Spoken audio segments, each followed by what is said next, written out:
And some things that should not have been forgotten were lost. Before the creation of the world, there were the Ainur, who were classed into two orders. The Valar represent the life of the world, who are bound and contained to it forever, as ordained by Ilúvatar, hold all the power and majesty of Ea. These Valar, who were at 15 with Melkor, were not alone, however. They had servants and helpers of unknown number, who were called the Maiar. They hold less power and majesty than the Valar, and can be compared to angels, sending and receiving messages for their aligned Valar and Valir. Thanks for tuning in, and remember, when in doubt, always follow your nose. As divine spirits, the Maiar required no physical bodies and could remain invisible to the eyes of elves and men. However, one doesn't always require eyes to see them, as they would emit either fragrance or stench when remaining invisible. Perhaps that's why Gandalf would trust his nose, as he'd follow the path of rich aroma. Of the Maiar who are named in Tolkien Legendarium, and I'll be revealing to you in a bit, are Ilmarë, Eönwë, Ossë, Uinen, Salmar, Ómar, Mairon, Curumo, Aiwendil, Melyanna, Arien, Tilion, Morinehtar, Pallando, and Apollôn. Of the gods who are remembered in Greek mythology, and I'll be harmonizing with Tolkien's Maiar, are Hêmera, Euros, Poseidon, Amphitritê, Mnemosyne, Euterpê, Persês, Hermês, Eôs, Melaina of Dêmêtêr, Aithrê of Theia, Thaleia, Persephonê, Apollôn, and Mairon. Forgive me for providing Quenya names to the list of Maiar I listed earlier. You may be more familiar to the Astari wizards who grace Middle-earth in the Second and Third Ages. Maiar, such as Curumo, would become Saruman the White, Aiwendil became Radagast the Brown, and Apollôn is the older name of Gandalf the Grey.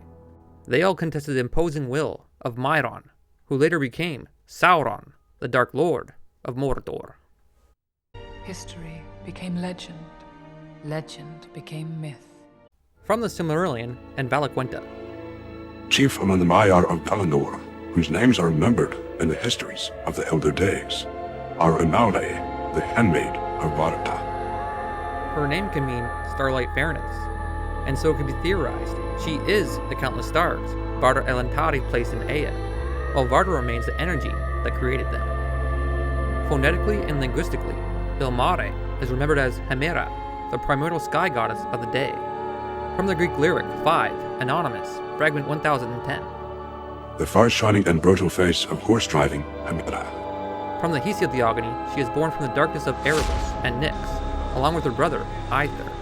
Most people will imagine Day being born from night with this genealogy, but since these are the Ainur and gods, it's important to take a look beyond the confines of Earth, for it's upon the vastness of the universe that Hêmera brings day among the darkness of night, with her stars that shine so bright. Eönwë, the banner-bearer and herald of Eönwë, whose might in arms is surpassed by none in Arda. Eönwë comes from Quenya as Sun One or Scion One. If Manwë Sulimo Temo represents the atom and Eönwë is his banner-bearer, then we can have no doubt that Eönwë is phonetically the ion, an atom or molecule with a net electrical charge. It is indeed possible he is a sort of Manwë, the Culeg a Thorn or lambent lightning, as alluded to in the wedding spell from the Lay of the Children of Húrin. From Greek mythology, Eönwë, phonetically and linguistically, matches to his alternate name of Urian, the heat sun. With this name, he is Euros, the sky-wind god of the east wind. From the Greek lyric 5, Folk Songs, fragment 858. Send a breeze then, over the fields, soft wind, Euros. Euros, savior Sparta, may you come to victory at all times. Manwë's realm of the heirs of Arda is primarily expressed through the east wind of Euros. He dwelt near the palace of the sun god Helios in the far east. This was Sulimo, representing the nucleosynthesis of elements that the sun provided while rising from its eastern abode. But of all the Maiar, Ossë and Uinen are best known to the children of Ilúvatar. Ossë is a vassal of Ulmo, and he is master of the seas that wash the shores of Middle-earth. He does not go in the deeps, but loves the coasts and isles, and rejoices in the winds of Manwë. For in storm he delights, and laughs amid the roaring of the waves. Ossë comes from Quenya as terror or dread, and since he loves the seas that ravage the coasts of islands and continents, he can be likened to a great roaring tsunami. Which brings us back to Ossë's first allegiance to Melkor, before he realigned to Ulmo. You see, it wasn't just the tsunamis that Ossë started, it was something much more. Sounding and meaning the same, Ossë is Poseidon, the king of the sea, remembered in Greek mythology. He is the Olympian-God of earthquakes, floods, and horses, to name a few. From the Theogony by Hesiod.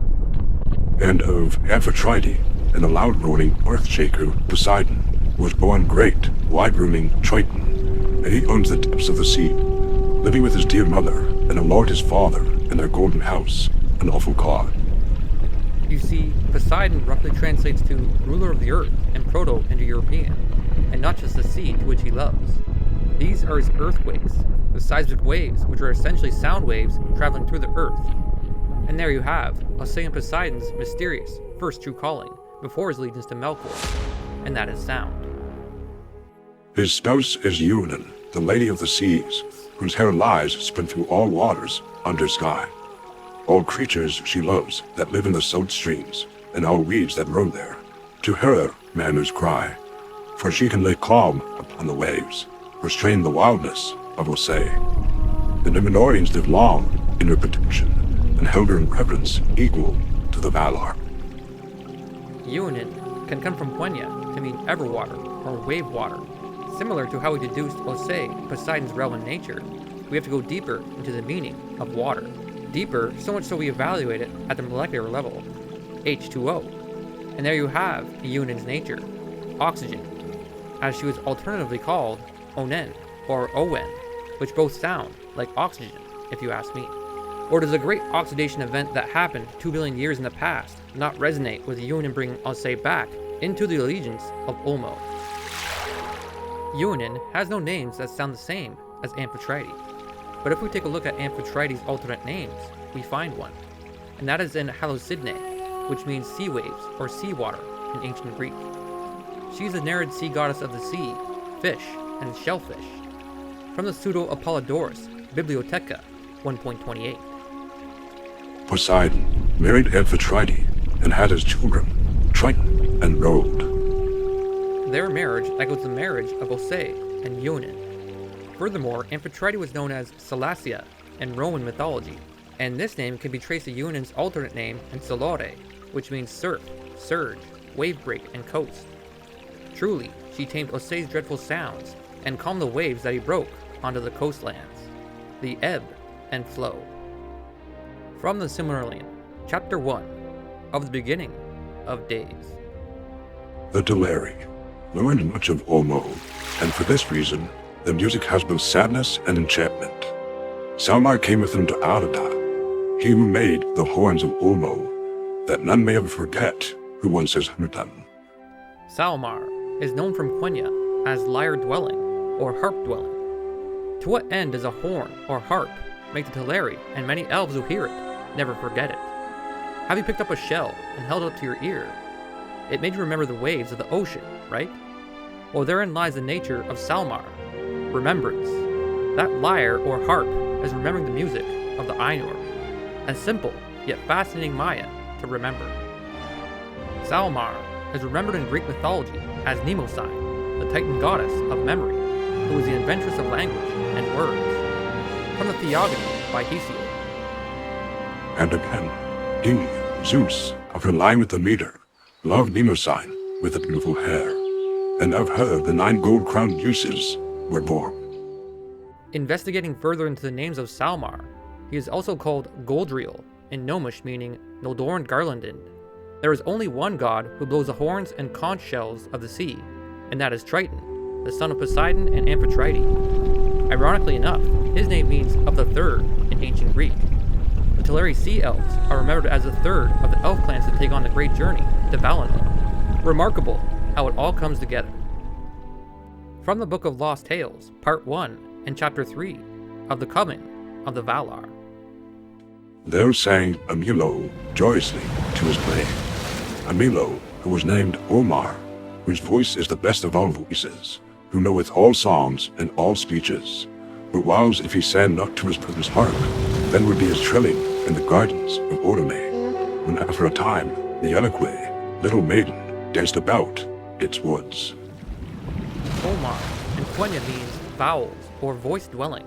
So similar to his brother Salmar, he too had a dwelling among the children of Ilúvatar who remembered him. His voice and songs are a narration of nature. The language is remembered by all the children of Ilúvatar. Ómar too is a muse, though of lesser renown. Euterpê is her name, and she is the muse goddess of lyric poetry. Her name means good delight, and so you can see how Tolkien assigned the name Amilo to him. Amilo, or Hilary, comes from Latin as cheerful, one of the happy folk. From the Library of History, 4.7.1, by Diodorus Siculus. For the name of each muse, they say, men have found a reason appropriate to her. Euterpê, because she gives to those who hear her sing the light, turpin, and the blessings which education bestows. I don't believe it's an accident that this Maya is called Ómar, as it phonetically matches to Homer, the famous Greek poet who wrote the Iliad and Odyssey back in the 8th century BC. So indeed Ómar was the last Ainu to grace the world. From the Parma Eldalamberon 17. Sauron's original name was Mairon, but this was altered after he was suborned by Melkor. But he continued to call himself Mairon the Admirable, or Talmairon, King Excellent, until after the downfall of Númenor. The Quenya form equivalent to Gorthu was Northus, Norsis. Mairon comes from Quenya as admirable, excellent, or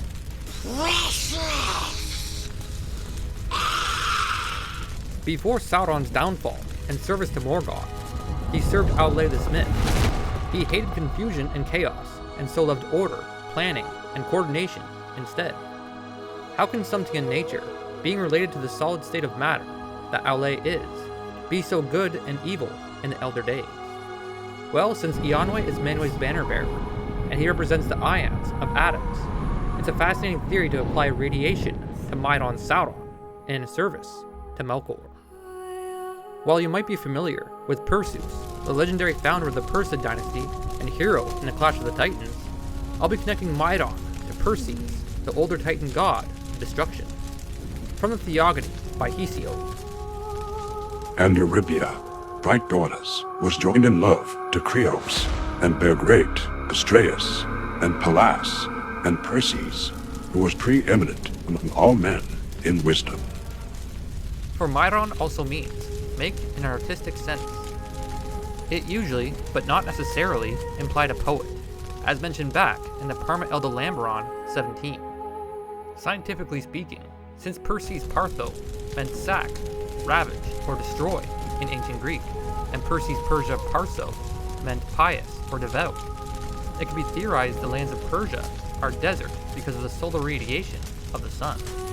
The Mairon, the Persia, the Black Land of Mordor. Though I'll be providing a quote on Curumo in his days as head of the Astari, it is intended for the older name of Curumo and Quenya. For Curumo Saruman went amongst the elves at Cuivienen as Terendor the High-Minded One, when the elves first awoke in Middle-earth. From the Silmarillion and of the Rings of Power in the Third Age. Of these, Curumo was the eldest and came first, reading later on. But Curumo went least among men, and he was settled in speech and skilled in all the devices of smithcraft. Curumo comes from Quenya as Cunning One, Skilled One, Magic One, or Wizardry One. He is the urbanization of natural environments across Arda. There are many reasons pointing to this, but based upon the quote I provided you, it would make sense since the elves, for the most part, built their homes in trees and forests, while men used rock and stone to build cities. Curumo, Curumo, and Saruman are all names representing Hermês, the Olympian-God of herds, trade, thievery, athletics, and messengers. Here is Hermês and the great Heron Astarion from the Astronomica 2.42 by Pseudo-Hyginus. Planets. It remains for us to speak of the 5 stars, which many have called wandering, and which the Greeks call planeta, reading later on.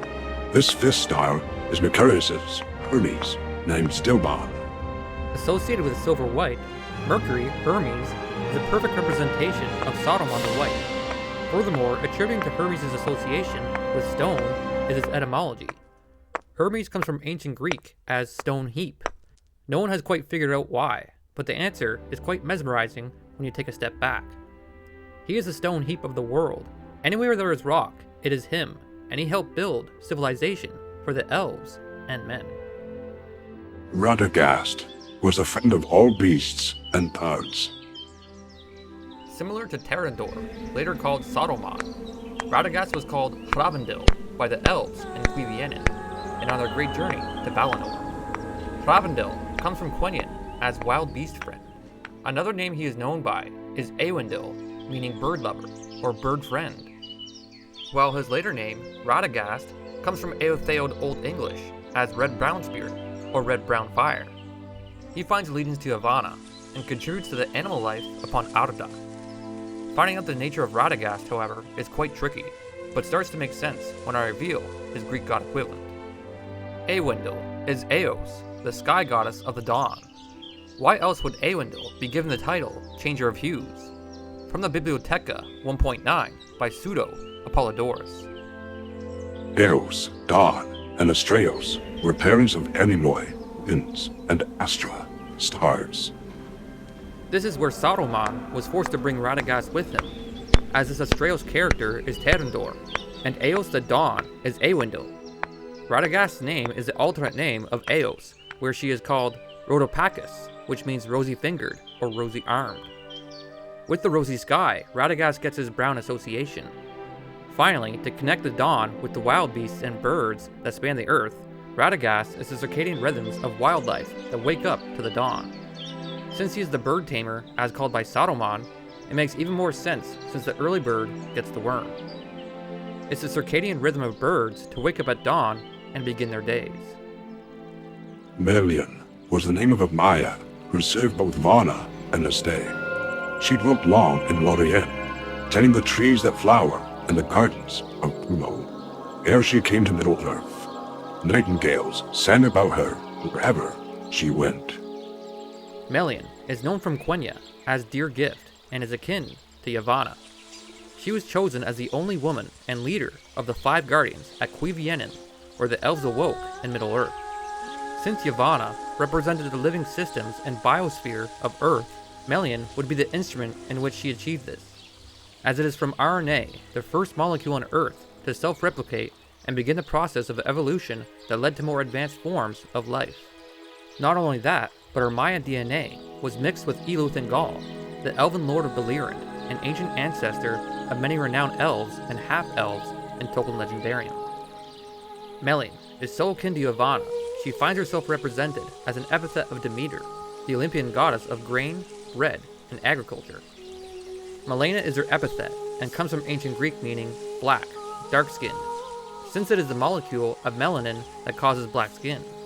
Because of her, she determined the colors of skin, hair, eyes, and countless genetic hand-me-downs from DNA code. Melyanna's Quenya name of Tindriel is remembered as Pandora in Greek mythology, and from this connection you can see just how important Melyanna was and is, for it is through Pandora that the Ainur gods sung the music of the Ainur and created the universe. For each god made her, and she was the first mortal woman to grace creation. From the Silmarillion, Chapter 11, of the Sun and Moon and the Hiding of Valinor. The maiden whom the Valar chose from among the Maiar to guide the vessel of the sun was named Arien. Reading later on. In the days of the trees, Arien had tended the golden flowers in the gardens of Varna and watered them with bright dews of Dololen. Arien comes from Quenya as Sun Maiden, as she served Varna before ascending to the heavens as a sun, in service to Sulimo Helios and Sulimi Selene. Before the creation of the sun, she represented the ultraviolet light of Earth, provided by the light of the forming sun. Arien is Aithrê, the alternate name to Theia, the tightness of sight and light of the blue sky. From the Theogony by Hesiod. And Theia was subject in love to Hyperion, and bare great Helios, the sun, and clean Selene, the moon, and Eos, the dawn. She is the daughter of Aranos Eru, and Gaia Yavanna, which gives away her location as the star that warms our beautiful Earth and Gaia. Her Valaran name, Tulakan, which means yellow or golden, phonetically and linguistically matches to her original name of Theia Ignai, or sight tracing in ancient Greek. But Tilion was a hunter of the company of Orome, and he had a silver bow. He was a lover of silver, and when he would rest, he forsook the woods of Orome, and going to Lorien, he lay in a dream the pools of Aithrê, in Telparion's flickering beams, and he begged to be given the task of tending forever the last flower of silver. Tilion comes from Quenya as Horn Son or Horn Scion, as he served Orome before ascending to the heavens as a moon in service to Aldron. Before the creation of the moon, he represented the tides of Earth provided by the gravity of the forming moon. Tilion is Thaleia, the muse goddess of comedy and bucolic poetry. Since Tilion loved the white tree of Telparion, he was remembered by name to it. So this mysterious Hyperion, who took Theia in love, is Tilion and Arien, represented as the two trees of Valinor. From the Library of History, 5.67.1, by Diodorus Siculus. Of Hyperion, we are told that he was the first to understand, by diligent attention and observation, the movement of both the sun and the moon, and the other stars, and the seasons as well, in that they were caused by these bodies, and to make these facts known to others. From this piece of literature, what better object is there to use to determine the movement of the stars and the progression of the seasons? The moon fits the bill, and Hyperion isn't called the Titan of heavenly light for nothing. From the Unfinished Tales. And Alatar, who was sent by Orome. Alatar comes from Quenya as growing high or planting high, but I want to give you another one of his names in Morinehtar, which is far more interesting. Morinehtar comes from Quenya as Darkness Slayer, and he gave his service to Orome, the gravity of the world. Morinehtar's special nature is interesting, to say the least. In his service to Orome, he finds himself as the orbital motion of all the astronomical bodies of the world, but it's more than that. You see, just evaluating the orbital motion of the bodies, you have to understand how each thing plays its part. And so you have his nature, the particle, which can be a small localized object, or could be large celestial bodies in motion. Phonetically, Morinehtar sounds like morning star, and using that as our baseline, we can make a connection to the morning star of Greek mythology, Eôs Phoros, or Lucifer in Latin. So that would check a linguistic match, as what better way to say Darkness Slayer than a Dawnbringer? But studying further on Eôs Phoros, you can find out that one of his alternate names in Phosphoros is an epithet of none other than Artemis Orome. Holding on to the Phoros trope, there are epithets of Persephone and Carpophoros, Fruitbringer, and in Persephone, we find her phonetic match to Morinehtar. Persephone in fact means destroy slay in ancient Greek, or seed slayer in Proto-Indo-European. Then Persephone had a child in Zagreus, meaning great hunter, who was the firstborn Dionysus. And what do Artemis and Dionysus have in common? They both share epithets in Eleutherios, which means grow, and people in Proto-Indo-European. What better way to connect Eleutherios to Alatar, the growing high? There are here also some left tables relating the names of the Astari to the names of the Valar, and Pallando is to Orome, but this replaces Pallando to Mandos and Niella. Pallando is Quenya for far, wider, afarer, or distant, and he finds service to Orome and Mandos. To Orome, he is Samathos and Romastamo, but it is with Mandos he is Pallando, Palisendo, and Amnon. I always found it quite odd how the Palantiri of Middle-earth meant the same thing as Pallando, and because of this connection, I was able to uncover the true nature of Pallando's service to Mandos. Since the Palantiri predict different futures to different users, they can represent the foretelling of doom upon the earth. After all, Pallando is called the Doomseer and Prophet of Doom. And with these associations, he represents the apocalypse of the world, as foretold through Pallando's Palantiri. Who better to phonetically connect to Pallando than Apollon, the Olympian god of music, prophecy, healing, and archery? From the Bibliotheca 1.22, by pseudo-Apollodorus. Apollon made his way to Delphi, where Themis gave the oracles at that time. The serpent Python, which guarded the oracle, moved to prevent Apollon from approaching the oracular opening. He slew it and thus took command of the oracle. With replacing Themis Kementari of Delphi, Apollon or Pallando would become the Palantiri seeing stones, which would prophesy the end of the world for anyone using them. Apollon comes from ancient Greek as to loose from, set free from, release from, relieve from. Interestingly, one of his epithets is Pion, which is the name accounted to Mandos, the doomsman of the Valar. I must mention though that Apollon also belongs to Poldareia, an alt name to Tolkis. This was Apollon's light-bearing representation, while Pallando held his dark prophetic aspect. From the Silmarillion in the Valaquenta. Wisest of the Maiar was Eloren. He too dwelt in Lorien, but his ways took him often to the house of Melyanna, and of her he learned pity and patience. Eloren is Gandalf's older name, and it means Dream One, or Vision One. It is under Lorien's guidance, though, that Eloren found stewardship. Another name that falls close to Eloren is Mithrandir, from Noldorin, which means Grey Wanderer or Grey Pilgrim. Isn't it funny that Eloren has a concept of lore within its name, the same way that Mithrandir has a concept of myth, and therein lies the nature of Eloren, where he dreams and wanders the past. He holds a retaining wisdom to explain history.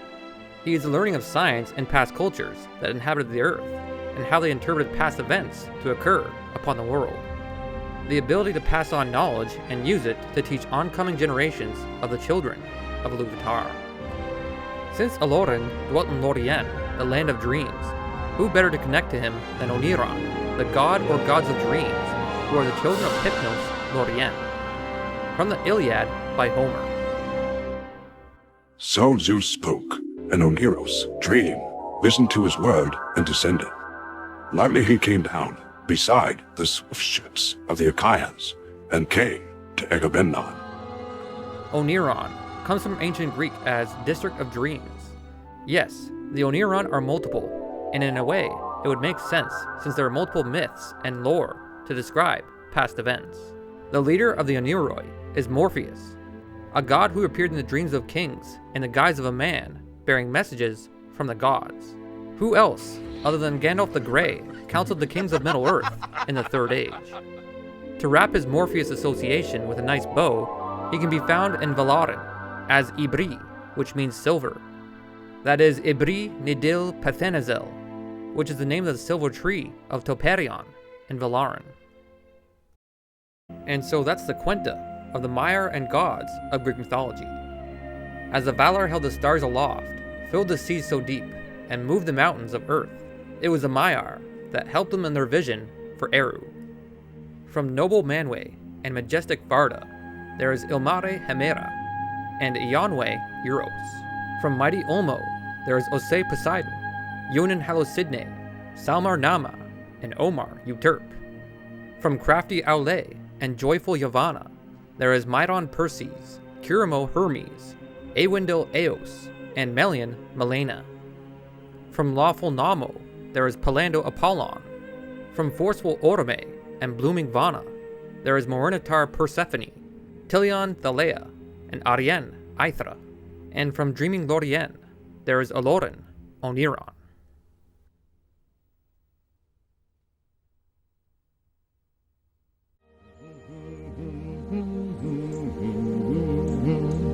Down from the door